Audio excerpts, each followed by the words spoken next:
Hello students, I am Rashmi Vadwa, Assistant Professor from Sant Andrew Institute of Technology and Management, Gurgaon from EPCE department. Student, today's topic is FFT, that is Fast Fourier Transform. बच्चा हमने last lecture में fast Fourier transform से पहले हमने DFT पढ़ा था, discrete time Fourier transform. तो उसके बाद जो नेक्स्ट टॉपिक है that is fast Fourier transform FFT. Basically what is the disadvantage of DFT कि हमने एफएफटी की तरफ मूव करना पड़ा।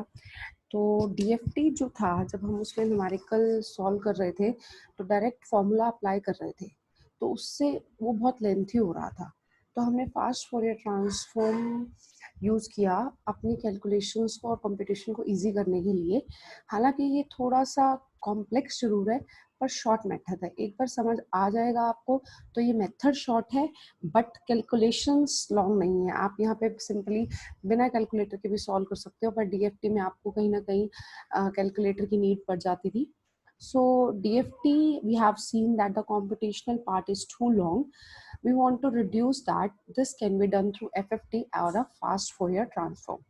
So fast Fourier transform is nothing but a computation of discrete Fourier transform in an algorithm format where the computational part will be reduced. Just यहाँ पर हम एक algo use करेंगे। बच्चों इस FFT को कई बार बटरफ्लाई मेथड भी बोल देते हैं, क्योंकि जब हम इसके क्वेश्चन को सॉल्व करेंगे जिस ग्राफ और जिस एल्गो के फॉर्म में, वो एक बटरफ्लाई के फॉर्म में आएगा, अभी आप देखेंगे। और एक सबसे बड़ा डिसएडवांटेज ये भी है, एडवांटेज ये भी है एफएफटी का कि हम इस एफएफटी से एफआईआर फिल्टर जो है डिजाइन कर सकते हैं। तो main advantage of having a FFT is that we can design the FIR filter. So mathematically the formula for the FFT is xk, that is equals to summation n is equals to 0 n minus 1 xn omega n wn बोल दो या omega बोल दो, वैसे हम wn बोलेंगे, wn n k. This omega wn is nothing, you know the wn because हमने कल पढ़ा है डीएफटी में, this is called the twiddle factor. हमने कल सारा ट्यूडल फैक्टर के बारे में पढ़ा है कि इसकी क्या वैल्यू होती है। और कैपिटल एन हमने पढ़ा है नंबर ऑफ पॉइंट्स, जैसे मान लो हमने 4 पॉइंट डीएफटी लेना है, 8 पॉइंट डीएफटी लेना है, तो एन की वैल्यू उसके कॉरस्पॉन्डिंगली 4 और 8 हो जाएगी। और एन क्या है हमारा, 0 1 2 3 and up to n minus 1, k is your constant. So now इसके लिए एफएफटी को समझने के लिए हम एक एग्जांपल लेंगे which is better for us to understand. बिना एग्जांपल के हम एफएफटी सॉल्व नहीं कर सकते, तो एग्जांपल लेने से भी पहले मैं कुछ डेफिनेशन या कुछ चीजें आपको बताना चाहूंगी जिससे कि आपको एफएफटी का न्यूमेरिकल सॉल्व करना इजी हो जाए। फिर भी उसके बाद भी अगर कोई डाउट हो तो आप पूछ सकते हो, ठीक है। Now let us take an example. We have consider 8 point DFT. अब हमने यहाँ n की वैल्यू 8 ले ली है, आप n की वैल्यू 4 भी ले सकते हो, वो तो आप डिपेंड करता है आपके गिवन क्वेश्चन में। अब n की वैल्यू 8 मींस 8 पॉइंट डीएफटी है, यानी कि आपको एक xn सीक्वेंस दे रखी है जिसके अंदर वैल्यू है suppose xn is equals to 1, 2, 3, 4, 2, 1, मतलब कोई भी ऐसे करके 8 पॉइंट्स आपको वहां पर लिखे हुए मिलेंगे। मैं आपको इजी एग्जाम्पल के लिए यहाँ पे ऐसे भी बोल सकती हूँ 1, 2, 3, 4, 5, 6, 7, 7,8। आपको 8 कंसीडर करना है। अगर आप 0 से शुरू कर रहे हैं तो आपको 7 तक जानी है काउंटिंग, और 1 से शुरू कर रहे हो तो 8, टोटल 8 पॉइंट्स होने चाहिए। नाउ अब हम क्या करते हैं, जब हमारे पास अब हमको हम नेमिंग दे देते हैं x0 से x7, that is means that x0 1 हो जाएगा, x1 मेरा 2 हो जाएगा, x2 मेरा 3 हो जाएगा, x3 मेरा 4 हो जाएगा, x4 मेरा 5 हो जाएगा। ध्यान से सुनो मैं क्या बोल रही हूँ, साथ साथ सुनना भी है आपको। x5 मेरा 6 हो जाएगा, x6 मेरा 7 हो जाएगा, और x7 मेरा 8 हो जाएगा। तो हमने x0 से लेके x7 तक उनकी नेमिंग भी कर दी है। अब हम क्या करेंगे, इवन टर्म का एक ग्रुप बनाएंगे, ऑड टर्म का अलग ग्रुप बनाएंगे। मेक श्योर कि हमने चूज करना, we will choose the even term in one group and odd term in other group. देखिए आपको एक डायग्राम शो कर रही हूँ मैं। देखिए x0, x1, x2, x3, x4, x5, x6, x7, x8, ये हमारी 8 पॉइंट डीएफटीज हो गई। अब x2 देखिए, आप यहाँ से स्क्रीन पे देखिए, x0 और x2 से हमें जो मिलेगा that is x0, capital x0, x1 और x3 को कंबाइन करके हमें जो मिलेगा x1, फिर हमें x3 और x5 से जो कंबाइन करके मिलेगा x3, बीच में x2 और x4 से हमें x2 मिलेगा, फिर हमें x4 और x6 से कंबाइन करके x4 मिलेगा, फिर हमें x5 और x7 से कंबाइन करके x5 एंड x6 मिलेगा, एंड देन हमें x7 मिलेगा। अभी कैसे देखिए हम इसको सॉल्व करेंगे कैसे, वो आप न्यूमेरिकल में देखेंगे, ठीक है। Now here points x0, x2, x4, x6 इनको हमने एक कैटेगरी में डाल दिया। ये मेरी इवन कैटेगरी आप देख रहे हैं, 0, x0, x2, x4, x6 जो नंबर्स हैं इवन नंबर्स हैं, तो इसलिए मैंने इसको एक कैटेगरी में डाला। सिमिलरली जो मेरे x1, x3, x5, x7 है, इनको मैंने अदर कैटेगरी में डाला है, तो ये मेरी ऑड कैटेगरी में आ जाएंगे, ठीक है। Now we can further make them in a group of 2 and can proceed their computation. Let us see how to breaking into further group with the help of this computation.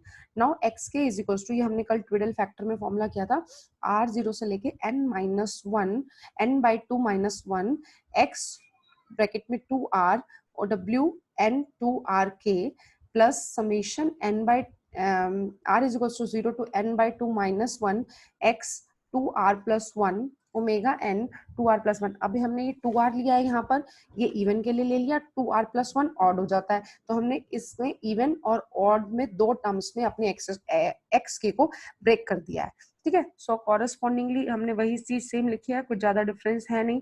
हमने अगर हम यहाँ पे r को limit put कर देते हैं या नहीं भी पुट करते हैं, तो you can see that r is equals to 0 n/2 -1 x 2r omega n/2 r के plus summation r0 n/2 -1 x2। अब यहाँ से एक ओमेगा आर के था, दो है, देखिए देखिए दो पावर है इसकी, तो हमने यहाँ पे इसको उससे टोटल मल्टीप्लाई कर दिया ओमेगा एन आर से। देखिए यहाँ पे अगर हम इसको ब्रेक कर देंगे, that is omega N 2r एक बन जाएगी टर्म, और ओमेगा एन आर के एक बन जाएगी, तो हमने वो 2 से 2 कॉमन ले लिया है, तो ये हमारा टोटल टर्म बन जाएगा जी के, this total term is H के, और उसके साथ मल्टीप्लाई हो जाएगा ओमेगा एन के, ठीक है। So this is the main diagram, see इस स्क्रीन पे पूरा आ रहा है, यस आ रहा है। देखिए जब आप g और k दो को टर्म्स को कंबाइन करेंगे तो x0, x1, x2, x3, और यहाँ से जब h की तरफ से लेके जाएंगे आप, तो देखिए इस g0 से और h0 से जो टर्म मिलेगी, उस h0 को आपको मल्टीप्लाई करना है w80 से, फिर आपको h1 को मल्टीप्लाई करना है w81 को, आपको h2 को यहाँ से देखिए, यहाँ से आएगा, यहाँ से h0, यहाँ से h1, यहाँ से h2, यहाँ से h3। अब आप यहाँ से देख रहे हैं उधर से आपको x0 कैसे मिलेगा, आप यहाँ से g0 लाएंगे, यहाँ से h0 लाएंगे, वो h0 w80 से मल्टीप्लाई होगा, और वो दोनों का एडिशन यहाँ आपको x0 देगा। फिर आप यहाँ से h1 लाएंगे, वो आपको g1 से यहाँ मल्टीप्लाई करके x1 देगा। फिर आप यहाँ से h2 लाएंगे, वो आपको w801 से मल्टीप्लाई करके x2 देगा। फिर आप यहाँ से g3 लेंगे, और यहाँ से आप h3 लेंगे, और वो आपका मल्टीप्लाई होगा w83 से, वो आपको x3 मिलेगा। एंड कॉरेस्पॉन्डिंगली आपको x4, x5, x6, x7 terms मिलेंगी। बट यहाँ पर एक चेंज हो जाएगा, जब भी आप ऐसे डाउनवर्ड एरो की तरफ जाएंगे, तो आप पहले पॉजिटिव पावर से मल्टीप्लाई करते हैं। अब यहाँ पे आप देखिए -1 से मल्टीप्लाई होगा, -1 से आपको मल्टीप्लाई करना है, साइड बाय साइड W की वैल्यू आपकी देखिए चेंज होगी, वहां पर था W80, यहाँ हो जाएगी W84, सेम है, जो W80 होगा वो वहां पे यहाँ पे W84 हो जाएगा, W85, W86 एंड W87। आप तो आपको x4 कैसे मिलेगा, जब आप Z0 को मल्टीप्लाई करेंगे, एक तो -1 से, दूसरा h1 को मल्टीप्लाई करेंगे W84 से। जो मैं बोल रही हूँ सिर्फ आप उसे भी सुन लेंगे तो आपको फिगर इजी हो जाएगा समझना। देन आपको g1 चाहिए, सॉरी आपको चाहिए x5, तो वो कैसे मिलेगा, g1 इंटू में -1, और यहाँ से h प्लस में h2 इंटू में ओमेगा 85, W85। मैं अगर ओमेगा भी बोल रही हूँ तो आप समझ जाना, कभी बुक में ओमेगा यूज कर लेते हैं, कहीं पर इसे इसकी प्रोनाउंसिएशन में W यूज कर लेते हैं। Basically this is twiddle factor. तो आपको अगर x6 चाहिए तो h2 इंटू -1, यहाँ से देखो ये -1 पहले उससे मल्टीप्लाई होगा, फिर वो यहाँ चीज नीचे आई। अब इस पॉइंट पे देखिए जहां मेरा कर्सर है, इस नोड पे h3 मल्टीप्लाई मिलेगा, मल्टीप्लाई होके किससे मिलेगा, W68 से और आपको वैल्यू मिल जाएगी। देखिए यहाँ पर थोड़ी सी एक छोटी सी डायग्राम में मिस्टेक है कि यहाँ पर आप में H1 H2 H3 H4 लिया, जबकि यहाँ आना चाहिए था H0 H1 H2 और H3, क्योंकि आपने ऊपर 0 से लिया है तो आपको यहाँ पर भी सीक्वेंस 0 से 3 तक होनी चाहिए। तो आप इसे कोई बात नहीं, करेक्ट कर लेना, कोई बड़ा इशू नहीं है। H0 H1 H2 और H3। नाउ अब आपको X7 कैसे मिलेगा? अब वो देखो कैसे मिलेगा, G3 मल्टीप्लाई हो जाएगा -1 से, देन वो ऐड होगा किससे? H4 इंटू W87 से। अब ये जो ट्यूडल फैक्टर्स की वैल्यू है ये भी मैंने यहाँ लिख दी है। देखिए W84 इसकी वैल्यू कैसे निकालेंगे आप? ये 1 कैसे आई? देखिए अगर आपको कल की क्लास याद है तो उसमें ओमेगा की वैल्यू जो होती है 2 पाई k/n होती है W की वैल्यू, और ये हमारे को मिलेगी एक्सपोनेंशियल टर्म से, एक्सपोनेंशियल EJ पाई से। तो जब एक्सपोनेंशियल EJ पाई को सॉल्व करेंगे तो आप कैसे EJ पाई बेसिकली उसकी में आप पुट करेंगे n और स्मॉल n की वैल्यू, तो आप पुट उसका फॉर्मूला हो जाएगा कॉस, जैसे आपको पता है ना e रेज टू पावर मतलब exponential e raise to power j theta की वैल्यू क्या होती है हमारी? कॉस थीटा प्लस में j साइन थीटा। ठीक है, अगर माइनस आ जाता है तो बीच में माइनस आ जाता है। तो उस वाले फॉर्मूले को जो मैंने क्लास में भी आपको बताया था, ये वाला फॉर्मूला, आप उस फॉर्मूले को सॉल्व करके यहाँ से W841 की वैल्यू निकालेंगे। W85 किसके इक्वल होगा? Minus of W81। देखिए यहाँ से W85 ये किसके बराबर है? W81 के बराबर है। ठीक है, सो W86 किसके इक्वल हो जाएगा? फिगर को देखिए, W82 के बराबर, और W87 किसके इक्वल हो जाएगा? W83 के इक्वल हो जाएगा। ठीक है, मेक श्योर जब आपने यहाँ पर देखिए आफ्टर दिस फिगर आपने जब ये वाली चीज निकाली उसके बाद आपने क्या किया है? 8 पॉइंट सीक्वेंस को 2 पार्ट्स में डिवाइड कर दिया है। One sequence is GK, second sequence is HK. GK stands for even part, HK stands for odd part.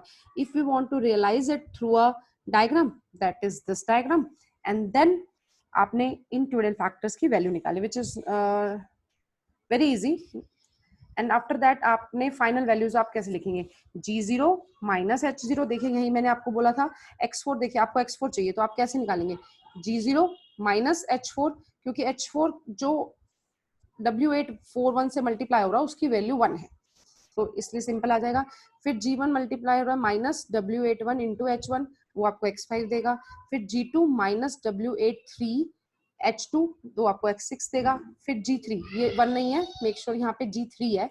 G3 minus W83 H3 that is equals to X7। यहाँ अगर 2 है तो यहाँ 2 होगा, ये चीज याद माइंड में रखोगे तो उससे चीजें कभी गलत नहीं होंगी। यहाँ H1 है तो यहाँ H1 ही रहेगा हमेशा, यहाँ 0 है तो यहाँ 0 रहेगा, इसलिए यहाँ H3 था तो यहाँ G3 आएगा। ये 1 है, इसे करेक्ट कर लेना, दैट इज X7, आपको X7 मिल जाएगा। तो ये तो मैंने आपको सिर्फ जस्ट ब्रीफ आइडिया दिया कि कैसे FFT के क्वेश्चन को सॉल्व करते हैं, बट आप जब तक एक न्यूमेरिकल एग्जाम्पल नहीं लेंगे तब तक आपको चीजें समझ में नहीं आएंगी। देखिए आगे कैसे उसको मैंने एक एग्जांपल से उसे और ब्रेक करने की कोशिश की है। देखिए x0, जब हम x0 x2 x4 x6, I am repeating, x0 x2 x4 और x6, जब आप इन इवन टर्म्स को कंसीडर करते हैं तो आप कैसे फर्दर ब्रेक कर रहे हैं? Because this is a periodic sequence, but एक डिसएडवांटेज यही है कि हम 4 पॉइंट से आगे ज्यादा इसे ब्रेक नहीं कर सकते। हम 2 पॉइंट DFT नहीं सॉल्व कर सकते, हमें मिनिमम तो 4 पॉइंट DFT चाहिए, फिर 8 देन 16। आपके सिलेबस में 4 और 8 ही है। ठीक है, so disadvantage of this system is that k cannot be broken beyond 4 point. Now let us break into the above method. We will get this structure like this. अब now देखिए x0 और x4 add होके आपको यहाँ पर मिलेगा x। अब जब नीचे आएगा x0 तो माइनस हो जाएगा। मेक श्योर जब ऊपर जा रहे हैं तो प्लस हो रहा है, नेगेटिव आ रहा है एरो तो नेगेटिव आ रहा है, और फिर ये चीज फर्दर मल्टीप्लाई होगी किससे? W841 से, और उसके कॉरेस्पॉन्डिंगली आपको यहाँ वैल्यू मिलेगी। ऐसे ही x2 यहाँ पर माइनस हो जाएगा x6 से, ऊपर जाएगा तो x2 प्लस x6 हो जाएगा। जब ये यहाँ से जाएगा ऊपर, ये वैल्यू मान लो सपोज इसके इक्वल वैल्यू आई 2, वो आएगी यहाँ पर, यहाँ से सपोज वैल्यू आपको मिली 4, तो 2 प्लस 4 इंटू दिस वैल्यू। दोबारा से देखियो, मान लो अगर आपको यहाँ से वैल्यू मिली 2 तो आपको, और यहाँ से मिली 4, तो 2 प्लस 4 इंटू W80, आपको ये W80 से मल्टीप्लाई हो जाएगा। ऐसे ही ये मिल जाएंगे, तो आपको W80 W8 W82, W83, W84 इनकी वैल्यूज पता होंगी तो आप इजीली वैल्यू निकाल लेंगे। नाउ एक कंसीडर कर लेते हैं हम एग्जांपल। नाम ना जैसे हमने एक एक्सटेंड सीक्वेंस ले ली, ठीक है, तो ये हमने लिया 2 1 -3 -1 0 सॉरी 2 1 -1 -3 0 1 2 3, ये हमारे देखो आप टोटल काउंट कर लो, ये 8 पॉइंट्स है, तो ये मेरा 8 पॉइंट डीएफटी हो गया। अब हमने इसे कैसे सीक्वेंस में अरेंज करना है, देखिए इसके फर्दर यहाँ कर वैल्यू निकालना आपका होमवर्क है, मैं उससे ऊपर तक का पार्ट आपको बता रही हूँ कैसे सॉल्व करना है। देखिए अब आपने इसको 2 कैसे अरेंज किया, यहाँ पर मैं बोल रही हूँ, आप सुन लीजिए ना, हो सकता है आपको क्लियरली विजिबल ना हो या समझ ना आई हो चीज। अब हमें ये एक्स एन सीक्वेंस दे दी और हमें कैलकुलेट करना है F50। देखिए तो यहाँ पर x0 है 2, यहाँ x4 की वैल्यू देखिए, यहाँ से x4 की वैल्यू क्या है, यहाँ पे देखिए x4 की वैल्यू क्या है 0, तो यहाँ लिखा 0। फिर आएगा यहाँ x2 की वैल्यू वहां पर देखिए क्या है -1। फिर यहाँ पर आएगा x6 की वैल्यू क्या है 2, ये देखिए ये x6 की वैल्यू 2 है। फिर यहाँ आएगा x1 की वैल्यू क्या है 1, x5 की वैल्यू क्या है 1। फिर यहाँ आएगा x3 की वैल्यू क्या है ये -3। फिर यहाँ आएगा x7 की वैल्यू क्या है 1। फर्दर देखिए अब आपने इसको इससे मल्टीप्लाई किया, इधर से इधर मल्टीप्लाई, फिर इसको इधर मल्टीप्लाई, इसको मल्टीप्लाई। देखियो यहाँ से जब एरो आ रहा है this multiply add minus this, और यहाँ से जब ऊपर जा रहे हैं तो दिस प्लस दिस। कैसे कैसे यूज करना है, जब ये 2 पॉइंट को इस चीज को फॉलो करना है, ये वाली चीज ध्यान रखना। जब आपने 2 पॉइंट से जा रहे हैं तो ये वाले पैटर्न को सॉल्व करना है। अब आपने ये वाले पैटर्न को सॉल्व करके यहाँ पे वैल्यूज निकाल ली, ये आ गई 2 2 1 -3 2 0 2 -4, तो इस तरह से वैल्यू आ गई। फिर फर्दर ये कैसे जाएंगी, यहाँ से 2 आएगा, यहाँ से 1, कैसे हो जाएगा, यहाँ से 2, यहाँ से 1, फिर यहाँ से 2, यहाँ से 1 -3। तो इस तरीके से इनको ऐड करके आपको फर्दर वैल्यू मिल जाएंगी। फिर फर्दर आपको यहाँ पर आपने इन एरोज को फॉलो करना है। देखिए आपने ये वाली चीज भी ऊपर वाले डायग्राम में करी है, ये वाली चीज भी ऊपर डायग्राम में की, और ये वाली भी चीज। तो आपने इन एरो के कॉरेस्पॉन्डिंगली आपने W80 W81 W82 W83 की वैल्यूज पुट करनी है, और आपको corresponding x0 x1 x2 x3 x4 x5 x6 x7 values मिल जाएंगी। ये डीएफटी से बहुत इजी मेथड है, जस्ट आपको एक इस डायग्राम से आप पूरा क्वेश्चन और पूरी सीक्वेंस को सॉल्व कर रहे हैं। And make sure that students कि आप इसे क्वेश्चन को सॉल्व करें। आप कोई भी डाउट हो आप मुझे कॉल करके पूछ सकते हैं या व्हाट्सएप पे पूछ ले। बेसिक इंपॉर्टेंट ये है कि आप मुझे कॉल करके डाउट ले ले, उससे क्या होगा कि मैं भी इजीली समझ पाऊंगी कि आप क्या पूछना चाह रहे हैं, एंड देन आप इसकी वैल्यूज निकालेंगे और वही आपका आंसर होगा। Thank you students, thank you so much.